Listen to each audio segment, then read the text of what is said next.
and value-based method. Okay, so all these three methods I will tell you later on. So first I will begin this topic from the definition of national income. What is national income here? National income क्या होता है? It refers to net money value of all the final goods and services produced by the normal residents of the country during an accounting year. During an accounting year, इसको बोलते हैं national income. Okay, अब यहाँ residents की बात आई. Residents कौन होते हैं? वो हुआ रेसिडेंट्स. तो अ रेसिडेंट और normal resident is said to be a person और institution who ordinary resides in the country and have centre of economic interest lie in that country. जैसे जो इंडियंस वर्क कर रहे हैं फॉरेन एम्बेसीज में, वो work तो वहाँ कर रहे हैं, लेकिन उनको एक जो उनका सेंटर जो उनकी फैमिलीज यहाँ रहती हैं, तो उनका इकोनॉमिक इंटरेस्ट कहाँ लाई करता है? वो इंडिया में लाई करता है. ठीक है ना. एम्बेसडर्स होते हैं इंडियन गवर्नमेंट्स के. ओके, सेवरल बहुत से लोग हैं जो अदर नेशंस में काम करते हैं. ओके, गल्फ नेशंस में, लेकिन उनका जो सेंटर इकोनॉमिक इंटरेस्ट है वो इंडिया में ही लाई करता है. These are the residents. और नॉन रेसिडेंट्स कौन होंगे? ये फॉरेनर्स होते हैं जो हमारे कंट्री को विजिट करते हैं ट्रैवलिंग पर्पस से या रिक्रिएशन के लिए, हॉलीडेज के लिए. ये नॉन रेसिडेंट्स होते हैं ना. Okay, now domestic territory.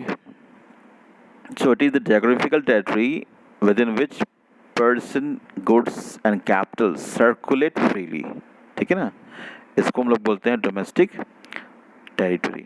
Okay, अब इसमें इट इंक्लूड्स पॉलिटिकल फ्रंटियर्स इसमें आते हैं. Territorial waters up to 12 nautical miles, ships and aircrafts owned and operated by normal residents between 2 or more countries. All these things come in it. Okay. Now we will study about some of the basic concepts, which will come in this chapter. These are very, very important concepts. Okay, like depreciation. Depreciation word तो commerce वाले बच्चों को पता ही है.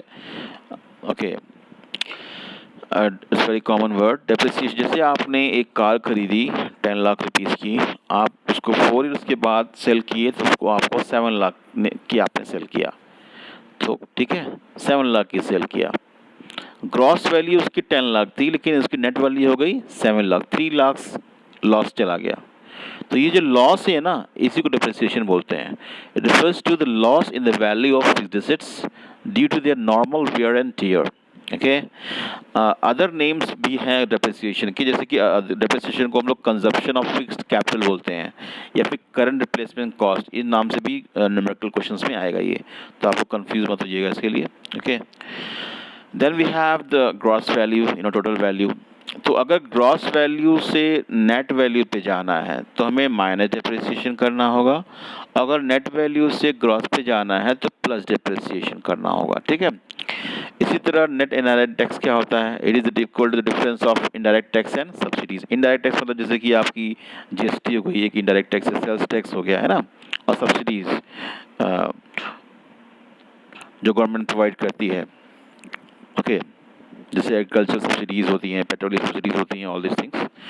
तो NIT is the difference of indirect tax and subsidies.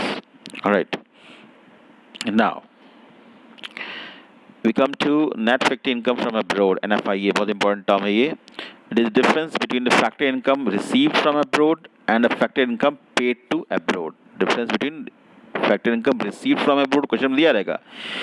Income received from abroad minus income paid to abroad. अगर NFIA directly नहीं दिया है तो इस तरह इनकम रिसीव फ्रॉम अब्रोड दिया जाएगा, पेड टू अब्रोड दिया जाएगा. तो आप लोग डिफरेंस निकाल के फाइंड कर लीजिएगा. ठीक है. अगर डोमेस्टिक से नेशनल पे जाना है तो प्लस NFIA, नेशनल से डोमेस्टिक पे जाना है तो minus NFIA. So don't forget.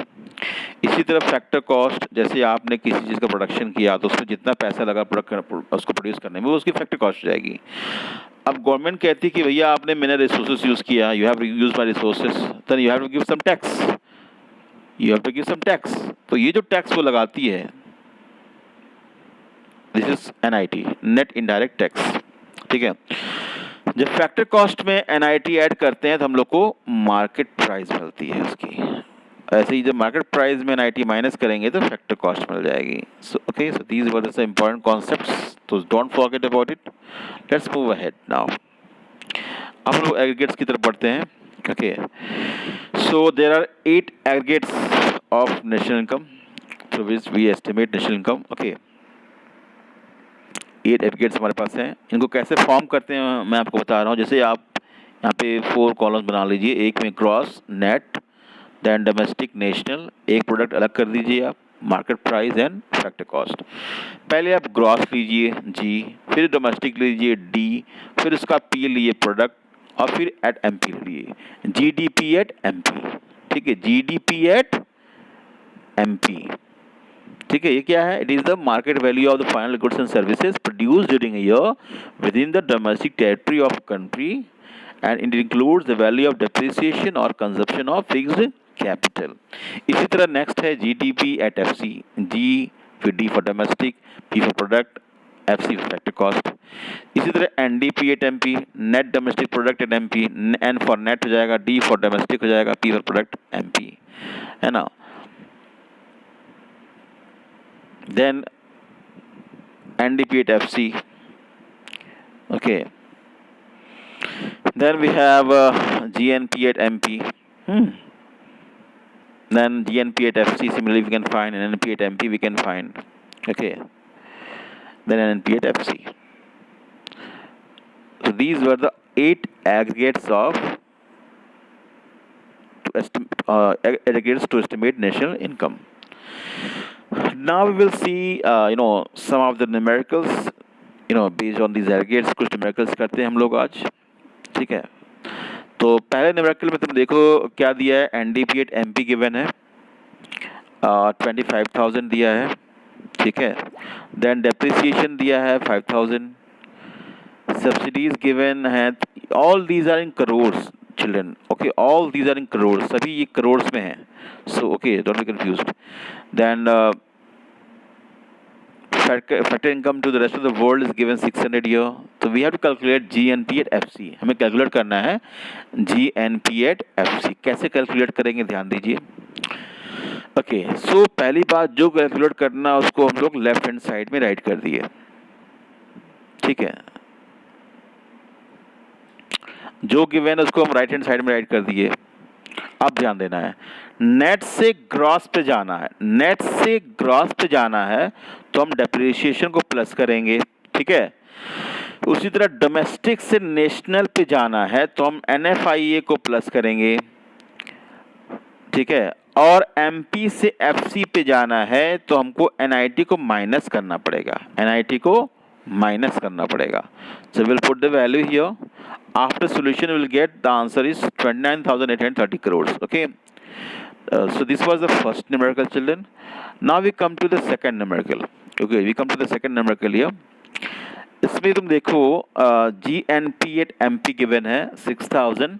ठीक है, GNP at MP given है 6,000. Subsidies given है 200 crores. Depreciation given 100 crores. Factor income received from abroad given है 400. ध्यान देना, रिसीव फ्रॉम अब्रॉड दिया, अगेन पेड टू अब्रॉड नहीं दिया है. और इनडायरेक्ट टैक्स दिया है तुम्हारा 300. So how we will do this question.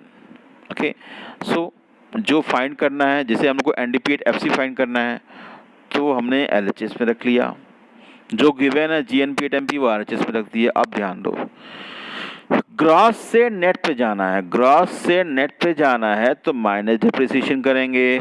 ठीक है, नेट से डोमेस्टिक पे जाना है. नेट से डोमेस्टिक पे जाना है तो माइनस, नेशनल से डोमेस्टिक पे जाना है. नेशनल से डोमेस्टिक पे जाना है तो माइनस एनएफआईए करेंगे. ठीक है, और एमपी से एफसी पे जाना है तो माइनस एनआईटी करेंगे. Okay, will now will put the value here and you will get the answer 5,400. Alright, so in this way children, I have completed some numericals based on aggregates. Okay, now in the coming videos, children, I will tell you about methods which are used to derive national income. 3 methods: income method, expenditure method. Okay,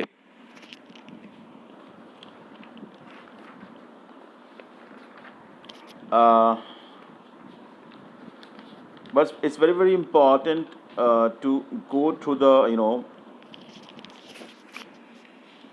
concepts which I have told you today. Okay, जो remaining videos होंगे उसमें हम लोग तीनों methods बताएंगे: income method, expenditure method and value-added method. Okay.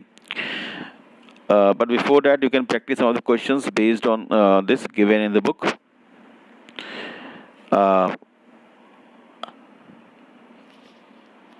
And it's very important to take the revision of the things which you have studied. Okay, it's very, very important. Okay, thank you. Jai Hind.